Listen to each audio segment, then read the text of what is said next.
Vendredi 24 juillet 2020. C'est en ce jour que le président de la République, chef de l'État, Félix-Antoine Tshisekedi Tshilombo, a présidé la 41e réunion du Conseil des ministres, dont l'ordre du jour prévoyait les points ci-après. 1. Communication de son Excellence, Monsieur le Président de la République, chef de l'État. 2. Points d'information. 3. Approbation d'un relevé des décisions du Conseil des ministres. 4. Examen et adoption des dossiers. 1. De la communication de son Excellence, Monsieur le Président de la République. Le Président de la République a fait sa communication sur 2 points. 1. Suivi des dossiers opposant la République démocratique du Congo à des particuliers devant les instances judiciaires internationales. 2. Nécessité d'enrayer la dépréciation du franc congolais. S'agissant du premier point, le président de la République a été informé de l'existence de plusieurs litiges en procédure de fond ou en exécution forcée actuellement pendant devant les instances judiciaires internationales.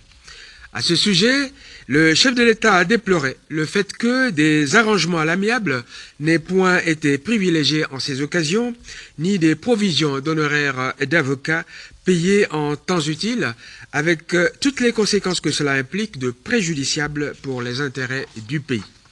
C'est pourquoi le président de la République a instruit le ministre ayant la justice dans ses attributions et le ministre des Finances de prendre toutes affaires cessantes les dispositions nécessaires pour régler ces problèmes. Étant donné que la République démocratique du Congo est en programme avec les institutions de Bretton Woods, il y a lieu de veiller à ce que toutes ces procédures n'affectent pas les créances octroyées à la RDC par les dites institutions, ce qui serait une catastrophe pour l'image de la République démocratique du Congo et pour son économie. En ce qui concerne le deuxième point, le chef de l'État a indiqué que le pouvoir d'achat de nos compatriotes, principalement les couches sociales les plus vulnérables et les masses populaires laborieuses qui subissent de plein fouet la dépréciation monétaire, continue de baisser depuis un certain temps. Le chef de l'État a réitéré à ce sujet l'instruction qu'il avait déjà donnée au Premier ministre de veiller à ce que le ministre des Finances et le gouverneur de la Banque centrale du Congo, qui ont la responsabilité de la stabilité de notre monnaie, prennent les mesures appropriées pour arrêter la dépréciation de celle-ci.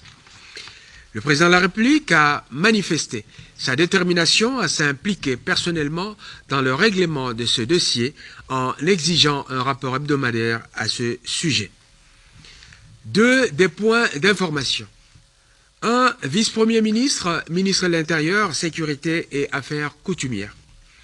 Le vice-premier ministre a informé les conseils de ministres sur les points suivants. 1. État d'esprit de la population. Il est caractérisé par les principaux faits décrits ci-dessous. Accueil favorable par la population concernant les mises en place opérées au sein des FRDC et de la magistrature. Accueil favorable de la fin de l'état d'urgence sanitaire décrété par le chef de l'État. Préoccupation de la population concernant la dépréciation du franc congolais face au dollar américain. Situation sécuritaire. La situation sécuritaire est relativement calme sur toute l'étendue de la République. On notera cependant que certains groupes armés réfractaires au désarmement se sont illustrés par des attaques contre des civils et des positions des FRDC dans les provinces de l'Ituri et du Sud Kivu, où ils ont été repoussés par les forces loyalistes. Fonctionnement des institutions provinciales. Il règne une tension à Kindu, dans la province du Maniema, à la suite d'une motion de censure initiée par 11 députés provinciaux à l'encontre du gouverneur, accusé de mégestion et de léthargie administrative. Manifestation publique. Le comité laïque de coordination a organisé le dimanche 19 juillet une marche pacifique contre l'entérinement de la candidature de M. Ronsard Malonda à la tête de la CENI par l'Assemblée nationale. Un mémorandum a été lu à cette occasion. La police a réussi à disperser la manifestation pour faire respecter les mesures d'interdiction de manifester prises par les autorités. Criminalité et banditisme. Le phénomène de kidnapping avec demande de rançon continue à s'observer dans certaines provinces dont le Maniema, le Nord Kivu et le Sud Kivu. Les services de sécurité sont sur les traces des auteurs de ces actes odieux. Situation sociale. Dans la province du Sud Kivu, on note la menace de grève brandie par le syndicat des enseignants du secteur public qui conditionne la reprise des cours au paiement de leurs collègues non payés et à la suppression des zones scolaires. Conflit relatif aux délimitations administratives internes et interprovinciales. On observe ça et là ce type de conflit, souvent porteur des germes d'embrasement et d'atteinte à l'unité nationale. À ce sujet, le vice-premier ministre, ministre de l'Intérieur, Sécurité et Affaires coutumières, a pris l'initiative de l'envoi sur terrain des équipes d'experts appuyées par des géographes et topographes spécialisés dans le règlement de ce genre de conflit pour faire respecter les limites existantes. Ministre de la Défense nationale et ancien combattant. Situation sécuritaire du pays. Le ministre de la Défense a indiqué que la situation générale demeure relativement calme et globalement sous contrôle sur l'ensemble du territoire national, nonobstant les foyers d'insécurité isolés existant dans quelques territoires de la partie est du pays que nos forces armées s'emploient à éradiquer inlassablement. L'armée poursuit ainsi sans relâche la traque des forces négatives qui opèrent dans quelques territoires de l'Est du pays, notamment les groupes ADF-MTM, Mai Mai, Mazembe, Codeco et autres. Ces initiatives ont abouti à la réduction sensible des capacités opérationnelles des terroristes ADF et autres et à des redditions continuelles ainsi qu'au démantèlement des principaux bastions. Morale des troupes.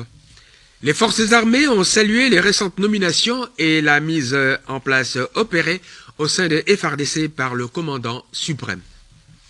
Situation particulière dans certaines zones de défense.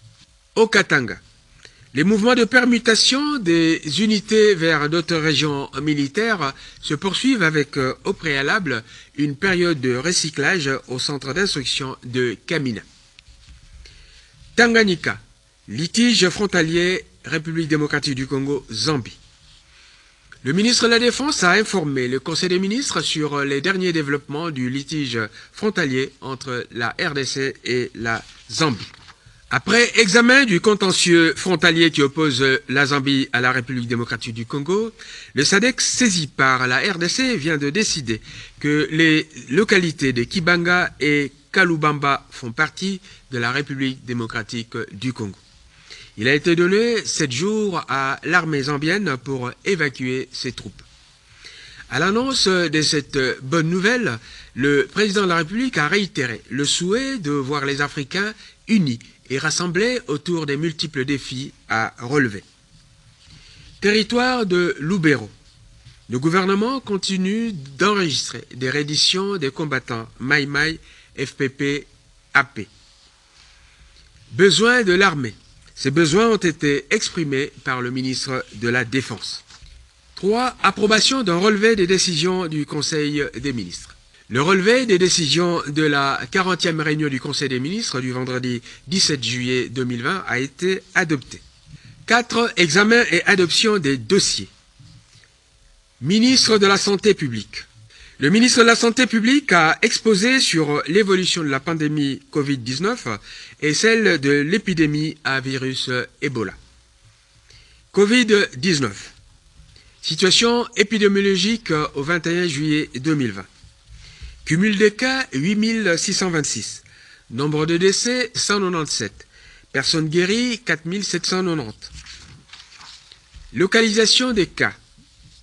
Kinshasa avec 85% des cas, le Congo central, le Sud Kivu, le Haut-Katanga, le Nord Kivu, Lualaba, Ituri, Otoile, Chopo, Kwilu, Sud-Ubangi, Équateur, Olomami, Kasaï et Kwango. Il y a lieu de noter que la province de Kasaï vient d'être touchée par un cas. Fait saillant.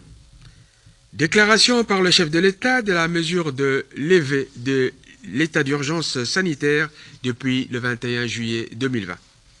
Menace de grève des prestataires de santé dans le Congo central. Ils réclament le paiement de leurs primes. Maladie à virus Ebola à Mbandaka. Situation épidémiologique. Cumul des cas 62. Nombre de décès 27. Personnes guéries 19. Localisation des cas. Bikoro, Bolomba, Iboko, Mbandaka, Wangata, Lotumbe et Ingende. Fait saillant. Vaccination de 10 916 personnes du 5 juin 2020 au 12 juillet 2020. Vice-premier ministre, ministre du Budget. Le vice-premier ministre, ministre du Budget, a exposé sur la mobilisation des recettes de l'État par les régies financières. À ce sujet, son Excellence, Monsieur le vice-premier ministre, ministre du Budget, a fait part au Conseil des ministres des conclusions auxquelles la Commission interministérielle économie et finances a abouti après avoir examiné les causes de la faible mobilisation des recettes de l'État par les régies financières. Les responsables des dites régies, à savoir DGDA, DGRAD et DGI, entendus sur le sujet, ont donné les raisons de la baisse des performances de leurs régies respectives et proposé, à la demande de la Commission, des propositions de pistes de solutions. Il ressort de leurs explications que les difficultés rencontrées sont à la fois d'ordre endogène et exogène. L'ensemble des mesures proposées, leur nature, les services devant intervenir pour leur résolution, ainsi que les délais d'exécution ont été suggérés. Le vice-premier ministre, ministre du Budget, a proposé au Conseil des ministres de les approuver.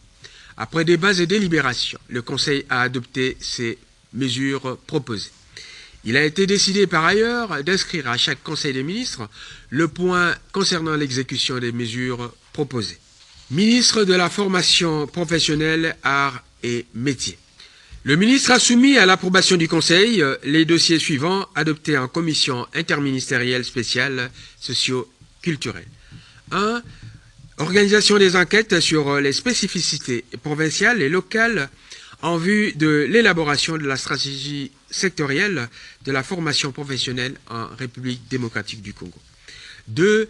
Note d'information relative au projet pilote KIN Emploi.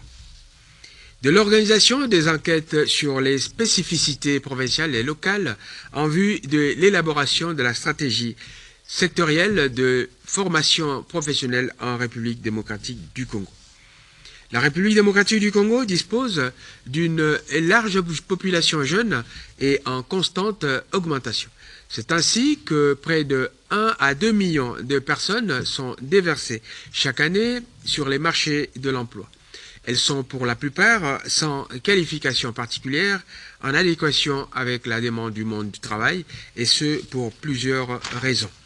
C'est pourquoi le ministre de la Formation professionnelle envisage de mener des enquêtes sur terrain de nature à aider à la récolte des données spécifiques permettant de cerner la problématique de la formation à l'emploi dont le monde du travail a besoin. Les enquêtes concernées devaient se dérouler sur 10 jours sur l'ensemble du territoire national, tandis qu'un atelier de validation du document y est relatif les sanctionnera. Les partenaires traditionnels que sont l'UNESCO et le BIT sont disposés à financer ces enquêtes sur 11 provinces. Le gouvernement de la République est appelé à financer les enquêtes pour les provinces restantes. Ces enquêtes devront, au final, être validées par une commission ministérielle multisectorielle à laquelle se joindront in fine des représentants des partenaires sociaux. Du projet pilote KIN Emploi. Il s'agit d'un projet en faveur des jeunes désœuvrés de Kinshasa, initié par le ministère avec l'appui technique et financier de la coopération belge pour un coût de 10 millions de dollars américains, dont la contrepartie pour l'État congolais, qui était fixée auparavant à 3%, soit 286 000 dollars, a été ramenée à 186 507 dollars, soit 1,67%. Ce projet consiste à prendre en charge, sur une période de 3 à 6 mois, la formation professionnelle des jeunes en difficulté sociale et professionnelle dans différents domaines: l'hôtellerie, la restauration, la tôlerie, la mécanique auto, le bâtiment, l'électricité, l'informatique, la coupe-couture, etc. Dans un premier temps, cette formation, qui concernera les communes ciblées comme à caractère urbano-rural et à forte vulnérabilité, sera proposée à un échantillon de 500 jeunes, dits enfants de la rue, non scolarisés et ou déscolarisés, avec ou sans diplôme, âgés de 16 à 35 ans, de même que les personnes vivant avec handicap. Ce projet vise donc, entre autres, à assurer l'apprentissage des jeunes vulnérables, à les rendre autonomes, à lutter contre le chômage de masse et à réduire les comportements déviants en milieu urbain consécutifs à la pauvreté. Le ministre sollicite le décaissement de cette somme pour l'exécution du dit projet. Après débat et délibérations, le Conseil des ministres a adopté ces deux dossiers et autorisé leur financement. Commencé à 12h juste, la réunion s'est terminée vers 17h45. Je vous remercie.